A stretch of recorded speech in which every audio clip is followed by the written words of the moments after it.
As we start this new year, I do the same thing that I always do. Look up all the games that are supposed to drop this year, see what they are, and then think about what I want to play. But this year, something changed. I looked up what we're getting, and it's good as we have games like Ghost of Yotai, Death Stranding 2, Lost Souls Side, Doom the Dark Ages, and more. But what occurred to me is how long it took for these games to come out. Not specifically these games, but games in general. Nowadays in gaming, we get a game and have to wait at least 4 years for the next one to drop. I get it, game development has become inflated and everything costs a lot more to make, but man does it take so long to create. Game development has always been a long process, but back in the older gens, it only took about 1 to 3 years for a game to release, whereas now it can take half a decade, which is common practice. I'm perfectly okay with waiting, but sometimes it starts to get a bit ridiculous. Then add on the fact that these studios don't update their fans over the course of the years, and you pretty much don't hear anything about a game for at least 3 years after its most recent installment. Of course, this entire conversation is on a game-by-game basis, as every game doesn't take as long as the other to release, but in its entirety, all of these games just take too damn long to release.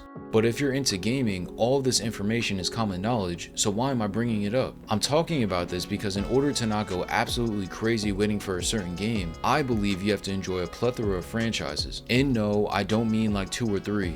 That's not going to cut it. I'm talking tons of different series. I'm sure you know at least one person where all they play is 2K, Madden, and Call of Duty and then complain about how there's nothing to play, which is crazy because those games get yearly releases. Regardless, I think in 2025, you have to diversify your taste in gaming in order to keep yourself from waiting ridiculously long periods before you get to the next game. You need to constantly be trying different franchises in order to have new things to play, because if you're waiting for the new games to release and you only like a very small kind of them, you're going to literally suffer. For example, if you get into series like Mass Effect, Doom, Kingdom Hearts, Final Fantasy, among so many others, you'll have plenty to play because these franchises specifically have multiple games that have been created already. This list spans so long that I won't list it in this video, but by playing games within franchises that have at least one title, you give yourself so much more to look forward to without having to wait a minimum of 4 years to do so. Now, I'm not saying you have to go all the way back to the PS1 gen and prior, but a lot of gamers are younger and missed out on PS2 and PS3, so why not go back and try out franchises from those gens that you never got the chance to play, especially when you consider that everything gets remastered nowadays, so you don't even have to play them in their original forms, adding more incentive for a playthrough. But you might be thinking, man, this guy is exaggerating. Games don't take that long to release. Bro is just yapping. And that would definitely not be the case. So let's go through some games or studios that have not released a game in a number of years. First up, the most obvious one, GTA 6. Being officially revealed towards the end of 2023, it has been over an entire decade since the last GTA released. Grand Theft Auto 5 dropped back in 2013 on PS3 and 360, with it being remastered and ported so many times over the years, it's disgusting. I'm so glad to have been old enough to remember when Rockstar released new Grand Theft Auto games every couple years, along with other titles in between. Yes, they released Red Dead Redemption 2 in 2018, but even with that, it's been 7 years since that title. But let's move on. Another game that so many, including myself, are looking forward to,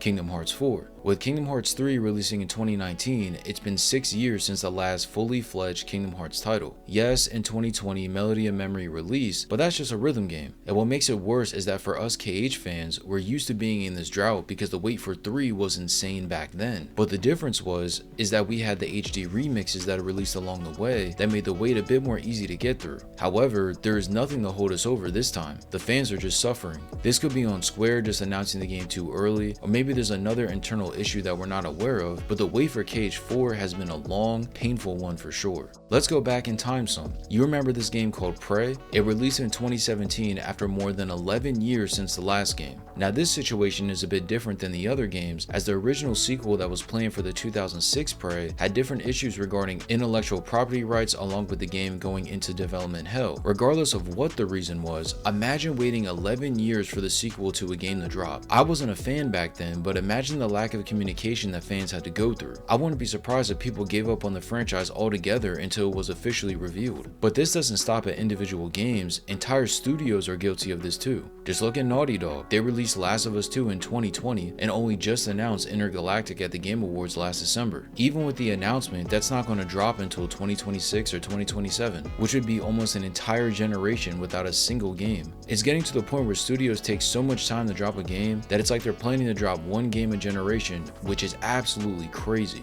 I say all this purely from a fan's perspective, as I understand that devs are real people that have to show up to work every day like the rest of us, but man, it sucks. I wouldn't want devs to have to crunch or work very long hours just to get a game out sooner. This is going to happen regardless, but if I had the choice, I would change something up so that wouldn't be the case. But anyways, those are just a couple examples of long wait times, but there's so many more that I'm sure you can think of. As I mentioned before, waiting years in between games has always and will always be a thing because of the nature of game development, but with studios focusing so much on hyper-realism among other aspects that many would not deem as important as gameplay, this practice is one that just sucks. Add on the fact that so many games nowadays release in buggy and poorly optimized condition, it just adds insult to injury. So let me get this straight, you have to wait 4 to 5 years minimum for a game to release, pay $70 and maybe more depending on if it requires online, and then you get it and it's a buggy mess. Yes, this is the reality of gaming in 2025. My entire point is that you need to try out different game franchises